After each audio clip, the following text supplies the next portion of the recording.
स्वागत करता हूं आपका यूट्यूब चैनल एजुकेशन मास्टर में। मैं doctor Fakhruddin Islamia degree college जनपद सहारनपुर से आपके सामने प्रश्नोत्तर श्रृंखला की इस चौथी कड़ी के अंतर्गत मैंने यहाँ पर विभिन्न प्रकार के प्रश्नों को समावेश किया है। वो प्रश्न जो बीएड और डीएलएड के पाठ्यक्रम से संबंधित हैं और जो यूपी टेट, सी टेट और विभिन्न प्रदेशों में ली जाने वाली अध्यापक भर्ती की परीक्षाओं के लिए महत्वपूर्ण सिद्ध होंगे, उन प्रश्नों को मैंने यहाँ पर शामिल किया है। देखते हैं प्रश्नों की श्रृंखला के अंतर्गत पहला प्रश्न है, भारतीय नीति का प्रकाशन कब और किसने किया? तो इसका उत्तर है कि भारतीय नीति का प्रकाशन सर चार्ल्स वुड द्वारा 19 जुलाई 1854 में किया गया था। Charles Wood board of control का सभापति था। तो आप पिक में देख सकते हैं चार्ल्स वुड, जो कि एक महान और विद्वान व्यक्ति थे। आगे देखिएगा कि प्रश्न संख्या 2 में चार्ल्स वुड द्वारा प्रकाशित विवरण पत्र को क्या नाम दिया गया था? बहुत वेरी मोस्ट इंपोर्टेंट प्रश्न है। तो चार्ल्स वुड द्वारा प्रकाशित विवरण पत्र को वुड डिस्पैच का नाम दिया गया था। वुड डिस्पैच ऑफ 1854 यही पूरा नाम आता है। आगे देखिएगा प्रश्न संख्या 3 के अंतर्गत कि वुड डिस्पैच को किस अन्य नाम से जाना जाता है? तो यहाँ पर उत्तर देखिएगा कि वुड डिस्पैच को Magna carta of English education के नाम से भी जाना जाता है और इसे भारतीय शिक्षा का महाअधिकार पत्र भी कहा जाता है। ये तीनों बिंदु, तीनों उत्तर वेरी इंपॉर्टेंट है और अक्सर एग्जाम में पूछे जाते हैं कि वुड डिस्पैच को Magna carta of English education के नाम से भी जाना जाता है और इसको भारतीय शिक्षा का महाअधिकार पत्र भी कहा जाता है। आगे देखिएगा प्रश्न संख्या 4 में क्या कहा गया है कि वुड डिस्पैच की कुल सिफारिशों का उल्लेख कीजिए। जो कुछ सिफारिशें हैं वो कौन कौन सी हैं इसकी? कि पहला देखिएगा कि अध्यापकों के प्रशिक्षण पर बल दिया गया। दूसरा है कि स्त्री शिक्षा को महत्वपूर्ण माना गया, यानी कि इस तरह वुड डिस्पैच जो प्रकाशित किया गया था इसमें विस्तृत रूप से शिक्षा की संपूर्ण व्यवस्था पर बल दिया गया, जिसमें पहला था कि अध्यापकों के प्रशिक्षण पर बल दिया गया, दूसरा स्त्री शिक्षा को महत्वपूर्ण माना गया, तीसरा व्यावसायिक शिक्षा पर जोर दिया गया, चौथा है सार्वजनिक शिक्षा के प्रसार को आवश्यक समझा गया, अगला है जन शिक्षा के विभाग को महत्वपूर्ण समझा गया और विश्वविद्यालयों की स्थापना पर बल दिया गया, और लास्ट है कि शिक्षा का माध्यम अंग्रेजी और देसी भाषाओं को आवश्यक समझा गया। यानी कि उन्होंने भारत की संस्कृति, यहाँ की सभ्यता और यहाँ के व्यवस्था को देख करके इस प्रकार की शिक्षा की व्यवस्था बनाई जो अपने आप में बहुत महत्वपूर्ण मानी जाती है। आगे देखिएगा कि वुड डिस्पैच के संबंध में विद्वान जेम्स ने क्या कहा? तो उन्होंने कहा कि जेम्स ने कहा कि 1854 का घोषणा पत्र भारतीय शिक्षा के इतिहास में एक उच्चतम सीमा है। यह अतीत और वर्तमान को मिलाने वाली कड़ी है। प्रश्न संख्या 6 देखिएगा, इसमें क्या कहा गया कि लोक लेखा समिति की स्थापना कब हुई थी? तो इसका उत्तर है कि लोक लेखा समिति की स्थापना 1855 में हुई थी। आगे देखिएगा कि प्रश्न संख्या 7 में क्या पूछा जा रहा है कि मद्रास, बंबई और कलकत्ता में विश्वविद्यालयों की स्थापना कब की गई थी? वेरी इंपॉर्टेंट प्रश्न आपके लिए कि देखिएगा मद्रास, बंबई और कलकत्ता में विश्वविद्यालयों की स्थापना 1857 में की गई थी। आगे देखिएगा प्रश्न संख्या 8 आपके सामने है कि महारानी विक्टोरिया भारत की साम्राज्ञी कब बनी थी? तो इसका सही उत्तर है कि महारानी विक्टोरिया भारत की साम्राज्ञी 1858 में 1858 में बनी थी और चित्र में पिक में आप इनको देख सकते हैं, जो कि महारानी विक्टोरिया का पिक है, जो कि भारत की साम्राज्ञी थी। यानी कि 1857 में जो क्रांति हुई, उस क्रांति के बाद इनको, यानी कि जो भारत की जो शासन व्यवस्था थी वो पहले ईस्ट इंडिया कंपनी के हाथ में थी, अब उससे हट करके ये ब्रिटिश पार्लियामेंट के हाथ में आ गई थी। तो उसके बाद इनको भारत की साम्राज्ञी बनाया गया। आगे देखिएगा प्रश्न संख्या 9 के भारतीय शिक्षा आयोग की स्थापना कब की गई थी?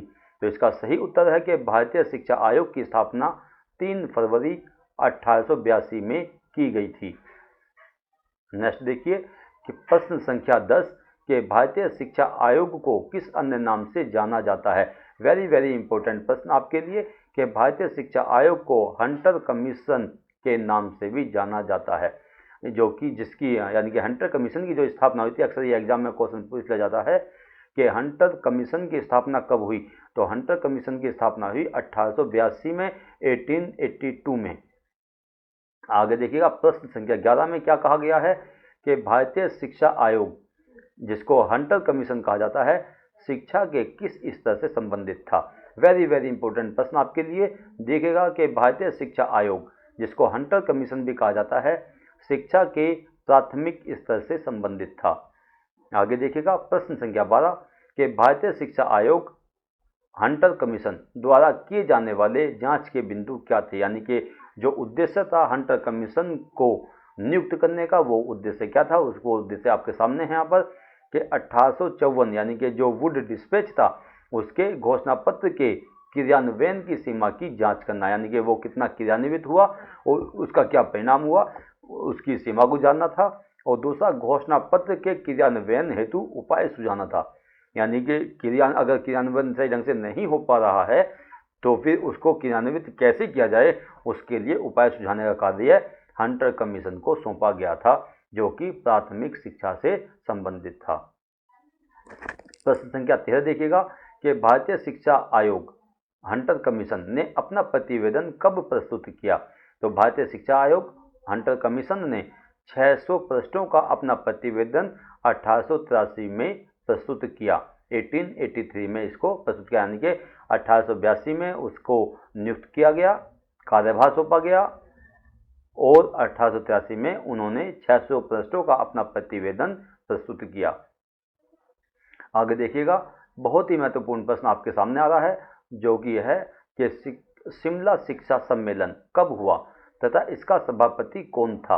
तो भारत जो शिमला शिक्षा सम्मेलन था वो 1901 में हुआ था तथा इसका सभापति लॉर्ड कर्जन था। यह सम्मेलन 15 दिन चला, जिसमें 150 प्रस्तावों को पास किया गया। इस सम्मेलन में किसी भी भारतीय को शामिल नहीं किया गया था। आगे देखिएगा, 15वां प्रश्न आपके सामने आ रहा है, जिसमें पूछा गया है कि भारतीय शिक्षा आयोग की नियुक्ति कब की गई थी। तो यहाँ पे देखिएगा, भारतीय शिक्षा आयोग की नियुक्ति 27 जनवरी 1902 में की गई थी। आगे देखिएगा, प्रश्न संख्या 16 के राष्ट्रीय शिक्षा परिषद की स्थापना कब की गई थी। ये सब प्रश्न और उनके जो सन के नाम हैं ये आपको याद रखने हैं कि राष्ट्रीय शिक्षा परिषद की स्थापना 1906 में की गई थी, और इसी सन में बंगाल राष्ट्रीय कॉलेज की स्थापना भी हुई थी। यानी कि दोनों तथ्य आपको यहाँ पे याद रखने हैं कि राष्ट्रीय शिक्षा परिषद की स्थापना भी 1906 में हुई थी और बंगाल राष्ट्रीय कॉलेज की स्थापना भी 1906 में हुई थी। आगे देखिएगा, प्रश्न संख्या 17, जिसमें पूछा जा रहा है आपसे कि सरकारी शिक्षा नीति प्रस्ताव कब पारित किया गया था।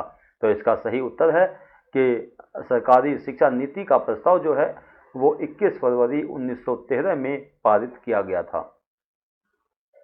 आगे देखिएगा कि भारतीय विश्वविद्यालय अधिनियम कब पारित हुआ।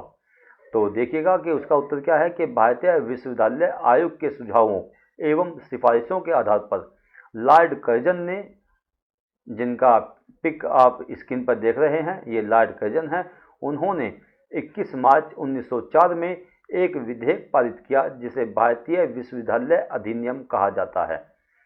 प्रश्न संख्या 19 देखिएगा, जिसमें पूछा गया है कि लॉर्ड कर्जन ने किस सरकारी नीति को प्रकाशित किया।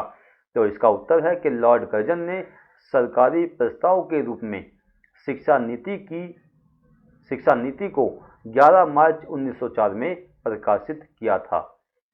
आगे देखिएगा, प्रश्न संख्या 20, इसमें पूछा गया है कि गुरुदास बनर्जी ने किस समिति की स्थापना की थी। गुरुदास बनर्जी ने बंगाल में राष्ट्रीय शिक्षा प्रसार समिति की स्थापना की थी। इस समिति के अंतर्गत उन्होंने 51 स्कूलों का निर्माण कराया। वह भारत के प्रथम कुलपति थे। इसका विशेष ध्यान रखिएगा कि उन्होंने राष्ट्रीय शिक्षा प्रसार समिति की स्थापना की, 51 हाई स्कूलों का निर्माण भी कराया और वह भारत के प्रथम कुलपति थे। आगे देखिएगा, प्रश्न संख्या 21 के सैडलर आयोग की स्थापना कब हुई।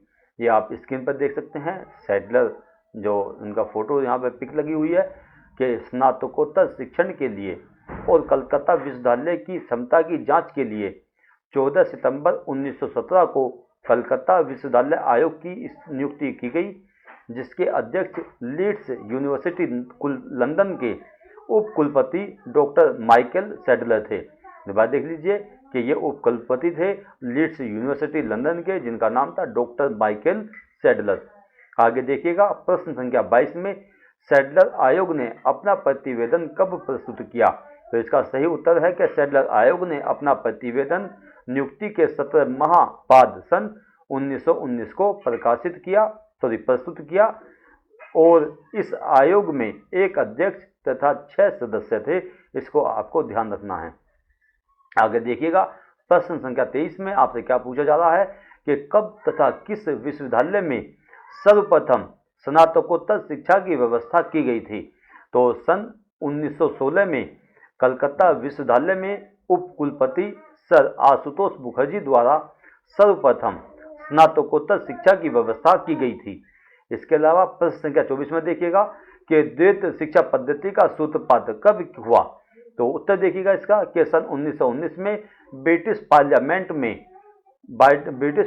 ने भारत के शासन स्वरूप को रूपांतरित करने के विचार से भारत शिक्षा अधिनियम के अनुसार द्वैत पद्धति का सूत्रपात किया था।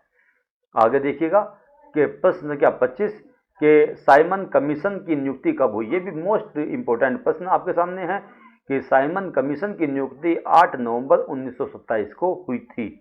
तो ये कुछ महत्वपूर्ण प्रश्नों की श्रृंखला आपके सामने यहाँ पे आई है और मुझे पूरी उम्मीद है कि ऐसे महत्वपूर्ण प्रश्न आपके बीएड की, डीएलएड की परीक्षाओं में और इसके साथ साथ अध्यापक भर्ती परीक्षाओं में अवश्य पूछे जाते हैं। तो इसी उद्देश्य को लेकर के मैंने ये प्रश्नोत्तर श्रृंखला शुरू की है, जिससे हमारे सभी प्रशिक्षु, सभी परीक्षार्थी, सभी हमारे शिक्षकगण इससे लाभ उठा सकें। इन्हीं शब्दों के साथ में मैं अपना ये लेक्चर पूरा करता हूं और मुझे पूरी उम्मीद है आप लोगों से कि मेरे इस यूट्यूब चैनल को आप लाइक करेंगे, ज़्यादा से ज़्यादा शेयर करेंगे और सब्सक्राइब करेंगे। जय हिंद, जय भारत।